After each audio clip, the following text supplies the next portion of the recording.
Bien voilà mes chers amis, j'espère que vous m'entendez parfaitement bien car je suis en voiture, mais avant tout en DS3, avec la DS3 avec l'échappement, elle fait quand même pas mal de bruit. Je suis actuellement à 94 km/h sur l'autoroute parce que je suis sur le chemin du retour pour rentrer à la maison. Je viens de terminer l'état des lieux. Oui, l'état des lieux de l'ancienne maison s'est passé.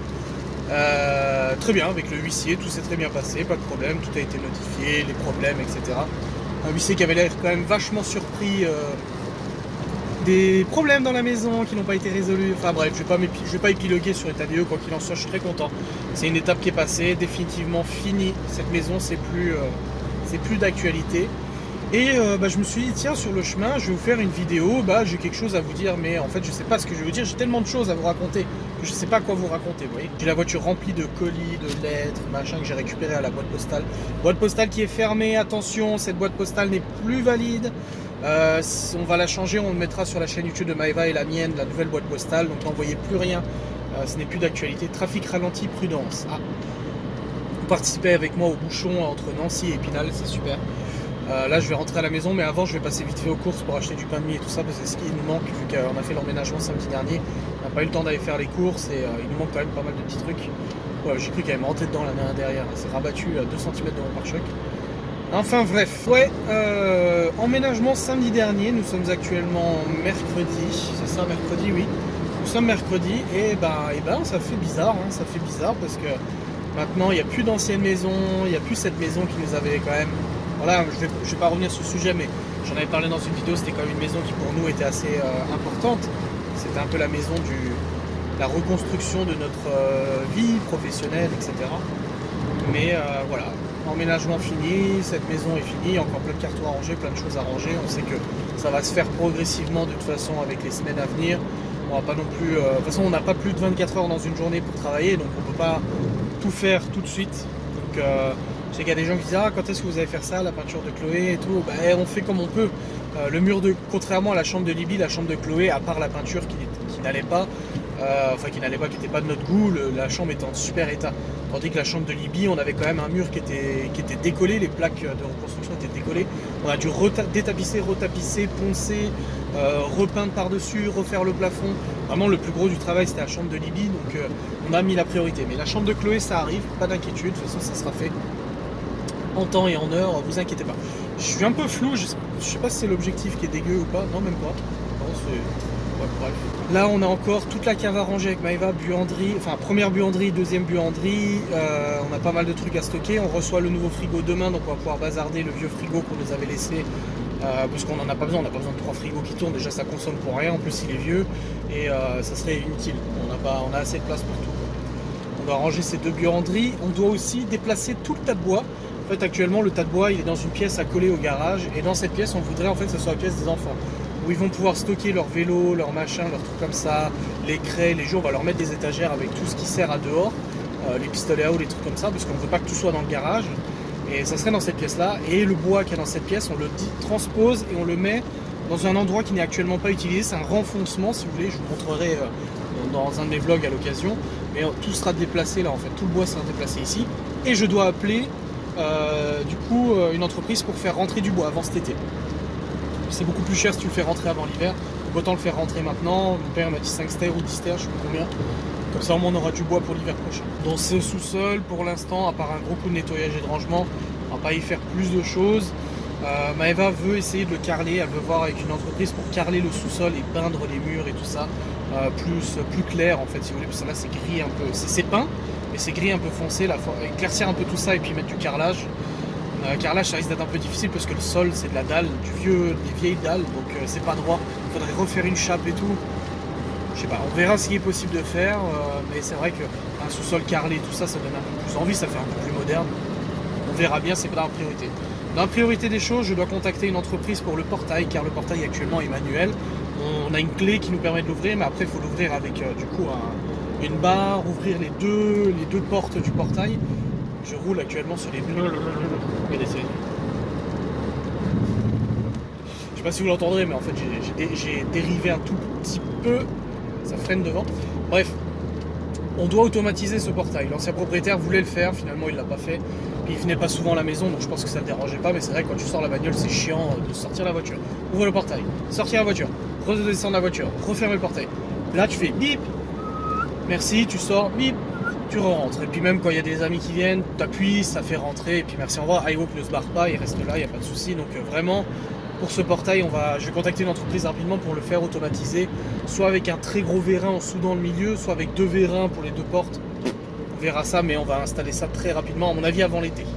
Ça coûte quand même plusieurs milliers d'euros. Moi, je pense qu'il y en aura pour 5000 balles. Mon père me dit un peu moins. Maëva, elle tape vers 3000, 5000, je sais pas. C'est de l'investissement, mais vraiment, il faut le faire. Alors, pour les gens qui n'ont toujours pas compris, pour la maison, nous sommes actuellement semi-propriétaires. Ça veut dire que les loyers que nous versons actuellement en tant que locataire, 75% du montant permet de constituer un apport pour l'achat de la maison. C'est-à-dire que la maison, dans 5 ans, on a fixé 5 ans. Dans 5 ans, on vient à la banque avec qui on a déjà eu rendez-vous, avec qui on a déjà parlé de tout ça, etc., la nouvelle banque qu'on est, qui nous ont dit, moi, dans 5 ans, vous êtes dans cette situation professionnelle, etc., moi, je vous prête immédiatement. Parce que voilà, on est salariés, contrairement à l'année dernière, on a voulu emprunter, on est salariés maintenant, tous les deux. Donc ça veut dire chômage, ça veut dire retraite, ça veut dire des garanties supplémentaires pour la banque. Et voilà, ils nous ont dit ça joue pour nous. En plus, dans 5 ans, on emprunterait pour quasiment le même montant qu'on paye actuellement de loyer.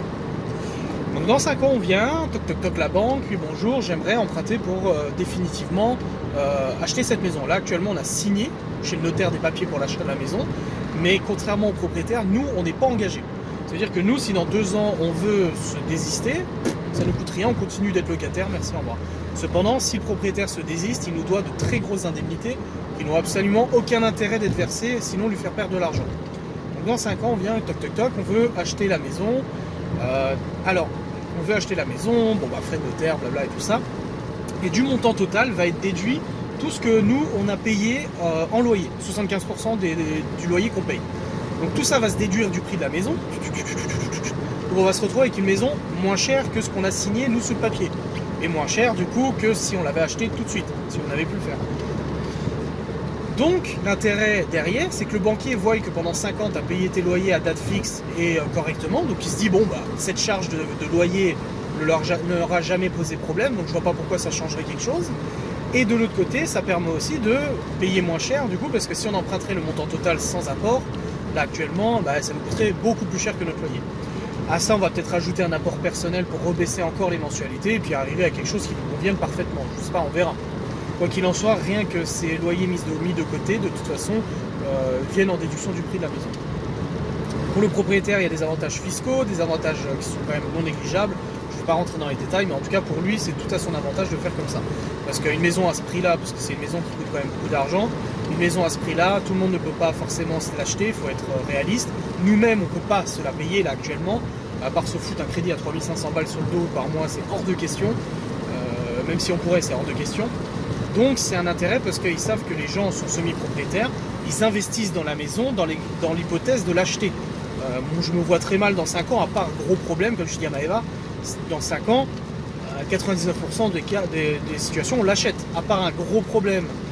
Ça veut dire, j'en sais rien, moi, il y a eu un gros souci de dégâts dans la maison, on s'est rendu compte de vis caché ou autre, il n'y a pas de raison qu'on ne l'achète pas avec tout ce qu'on investit. Donc voilà, grosse parenthèse fermée sur les travaux sur l'achat de la maison. On a ce portail à faire, on a la salle Ghost & Us, je viens d'envoyer un postillon, je ne sais pas si ça s'est vu, je mettrai au ralenti avec une musique si c'est le cas. On a la chambre Ghost & Us à faire pour la transformer en maison d'hôte, en chambre d'hôte, je dis n'importe quoi. Attention, chambre d'hôte, on ne sait pas encore quel prix, on ne sait pas encore si on accepte les animaux, les enfants et tout ça, on n'a rien décidé de tout ça. Tout ce qu'on sait, c'est que ça sera une chambre d'hôte et que vous pourrez venir séjourner le week-end, genre le samedi ou dimanche, une connerie comme ça. Non, nous n'avons pas peur de tomber sur des tarés, parce que les tarés, les vrais tarés, c'est très rare, parce que les gens qui blablatent sur internet, ils ont une grande gueule, mais derrière, quand tu es en face d'eux, il n'y a plus personne. Et puis si on a un haters qui vient dormir à la maison, et ben, il se rendra compte qu'on n'est juste pas des cons, et puis c'est tout. Donc il n'y a pas de souci, moi ça me dérange pas, et puis c'est peut-être nous les tarés d'ailleurs. Si on est comme les gens nous décrivent, on est des escrocs, des fous, des tarés, des psychopathes. Donc quel intérêt de venir dormir chez nous, bref. On a fait suffisamment de ghost hunt ou d'événements, de meet-up pour se rendre compte que les gens sont bienveillants et ceux qui se déplacent, c'est vraiment ceux qui auront envie de te voir. On a aussi du coup le sol à refaire dans le salon et ça c'est au mois de juin. On va reponcer comme dans la salle à manger dans le salon. J'espère que vous m'entendez encore suffisamment parce que vraiment la route ici elle fait un bruit atroce. Donc je pense que ça va. Mais voilà, on refait le sol du salon aussi. On a aussi plusieurs chambres. On va refaire le sol en fait dans toute la maison progressivement avec la même entreprise je pense. Parce qu'il y a vraiment besoin d'un coup de rafraîchissement. Donc, c'est des travaux progressivement. Là je sais que la semaine prochaine il fait beau. On va attaquer tout l'extérieur. Débroussaillage, je vais passer la tondeuse. Oh Dieu, il va passer la tondeuse. On va passer la tondeuse, les broussailleurs, on va couper ce qui va pas, on va tailler les haies, enfin les haies, les rampants, les choses comme ça, qui débordent sur notre balcon. On va tout nettoyer, un gros coup de nettoyage juste avant le printemps, enfin, juste avant le printemps, on est déjà en printemps, mais ça se voit pas, mais on est déjà en printemps, juste avant l'été, que ça soit tout beau, tout propre pour nous. Autre travaux qui est prévu, on aimerait idéalement rebétonner tout le devant de la maison. Actuellement c'est des dalles, ça pose pas de problème, mais on n'est pas sûr de retrouver les mêmes dalles ou quelque chose de cohérent. Or, on voudrait en fait étendre un petit peu le béton, si vous voulez, sur l'herbe. Parce que là, actuellement, l'herbe s'arrête, le béton et l'herbe commencent au niveau du garage, de l'entrée du garage. Et quand on est beaucoup de voitures, les voitures sont obligées de se garer dans l'herbe. Donc nous, on veut l'étendre jusqu'au bout du garage et d'avoir du coup un plus grand espace bétonné uniquement pour garer les voitures et mettre peut-être, pourquoi pas, un auvent au-dessus des voitures quand elles dorment dehors et tout ça. C'est vrai que ça serait plus pratique pour les enfants pour jouer devant le garage parce qu'actuellement les voitures on les garde devant le garage et c'est pas pratique pour jouer ou dans l'herbe et c'est pas pratique non plus quand ils veulent jouer au foot ou autre. Au cas où je regarde ma tête, hein, je regarde pas la caméra, c'est pour ça que je regarde comme ça. Bref, on aimerait bétonner ça aussi, ça coûte de l'argent donc il faudra voir. Un gros nettoyage aussi à l'extérieur, la façade de la maison ça attendra très longtemps. Et il y avait aussi l'idée que l'ancien propriétaire avait eue, qui est intéressante, c'est, vous voyez peut-être pas, mais en fait du côté du jardin, vous voyez, je sais pas comment vous montrer, mais vous avez le garage face à vous, avec la voiture garée. Vous décalez à gauche, il y a l'herbe. Ensuite, il y a l'herbe encore, il y a la terrasse qui est là-bas. Et si vous allez tout au fond à droite, en fait, il y a un renfoncement à côté de la cuisine, du couloir et du salon, un renfoncement de rien, c'est juste de la végétation et en plus le soleil ne tape pas là. Et l'ancien propriétaire s'était dit pourquoi en fait il ferait pas une nouvelle pièce à côté, une véranda montée sur pilotis en fait à niveau de la maison parce que du coup c'est pas à niveau avec un escalier qui donne à l'extérieur et un accès qui donne depuis le couloir là où il y a le meuble à chaussures. C'est une très bonne idée. Peut-être mettre un jacuzzi là ou le déplacer, le mettre là, je sais pas.